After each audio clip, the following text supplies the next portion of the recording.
All right, today we're cracking open a truly ancient blueprint. We're going to explore one of the most incredible engineering projects ever described, the biblical tabernacle. And look, this isn't just a story about faith. It's about mind-blowing craftsmanship, brilliant design, and some serious logistics. So let's dive into the plans and see how they pulled this off. I mean, seriously, think about that. That was the core challenge, right?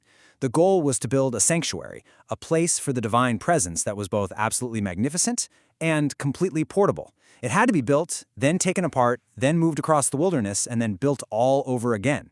This is mobile architecture on a whole other level. And you gotta understand, the texts make it clear this was no ordinary construction project. Every single dimension, every piece of wood, every ounce of metal was specified in this incredibly detailed blueprint. The whole point was to create a sanctuary that was defined by, well, immense precision and a deeply sacred purpose. At its heart, the entire structure really boiled down to two key materials. First, acacia wood. It's a super dense, durable wood you'd find in the desert, and it formed the whole skeleton. And then, just vast amounts of precious metals. And we're not just talking decoration here. We're talking gold, silver, and copper being used as actual, integral parts of the structure. For a nomadic people, just gathering these resources was a monumental task. Okay, so how do you actually turn all that wood and metal into a building? Well, it all started with the walls, which were this ingenious framework designed to be put together and taken apart, almost like a giant, masterfully crafted puzzle. The basic building block was this plank called a koresh. The craftsman had to make dozens and dozens of these things from acacia wood. And get this, each one had to be perfectly uniform, 10 cubits high, 1.5 cubits wide. Each plank had these two little pegs at the bottom, designed to slot perfectly into a base. Oh, and of course they were all completely covered in gold.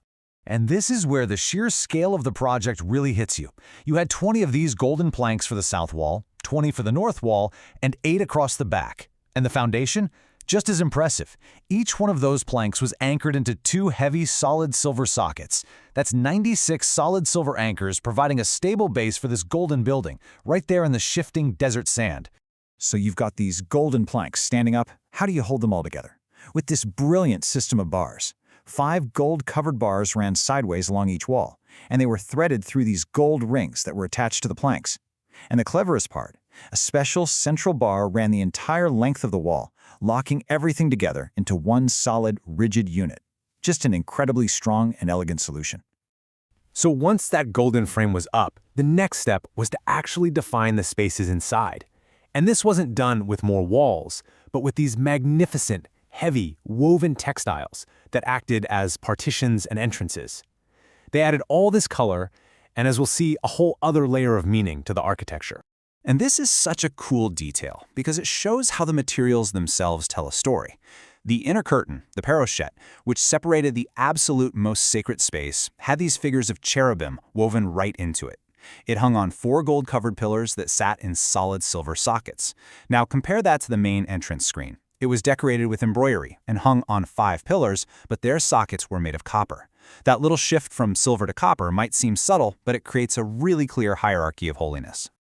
So now, let's move from the structure itself and go inside. We're going to see how that same obsessive level of detail was applied to the sacred objects, the vessels, that the tabernacle was really built to house. And all of this was the work of a true master. The text actually names the master artisan, a man named Bezalel. The ancient commentator Rashi points out something fascinating. He says the work is called by Bezalel's name because he gave himself over to it completely, more than anyone else. This wasn't just a job for him. It was a total and complete dedication of his skill and his spirit. And Bezalel's very first and most important creation was the ark. At its simplest, it was a chest, a box made of acacia wood, but its purpose was so much more profound. It was designed to be the absolute centerpiece of the entire tabernacle. And the materials here are just on another level. The acacia wood core was covered with pure gold, not just on the outside, but on the inside as well. It had a decorative gold crown, kind of like a molding, and its lid was a single solid piece of pure gold. And, just like the building itself, it was made for travel, with gold rings and gold-covered poles to carry it. And just to give you a sense of scale, the ark was 2.5 cubits long. That's about 4 feet. So it's a tangible, human-sized object. You could stand right next to it, which honestly makes the level of detail and the sheer weight of all that gold even more astounding. But the absolute pinnacle of Bezalel's artistry has to be this. On top of that solid gold lid were two figures of cherubim. But here's the crazy part. They weren't attached separately. They were hammered out from the ends of that one single piece of gold. I mean, can you imagine the skill it would take to beat and shape the metal to form these two intricate figures, facing each other, with their wings spreading up to shelter the space between them? It's just unbelievable. Bezalel's masterwork didn't stop with the ark, though. He also built the table, another key piece of furniture for the inside of the tabernacle. And, just as the blueprint demanded, it was built to the same exacting standards, a core of acacia wood completely overlaid with pure gold. So here you can see the two main vessels side by side. Notice the consistency, premium materials all the way. The table's a little smaller than the ark, and it had its own set of special utensils, dishes, spoons, all kinds of things. And, yeah, you guessed it, all of them were crafted from pure gold. So we've seen the unbelievable construction, the incredible craftsmanship, but the source text really suggests there's another layer to this blueprint, one that goes way beyond simple engineering and gets into the realm of symbolism. It starts to feel like every single choice in the tabernacle's design was intentional. The instructions have these details that, from a structural point of view, don't make any obvious sense, and that's what has led scholars and commentators for thousands of years to look for a deeper meaning. And this is a perfect example. Rashi points out that the instruction for the planks to be standing upright was understood to mean that they had to be installed in the exact same orientation they had when they were living trees.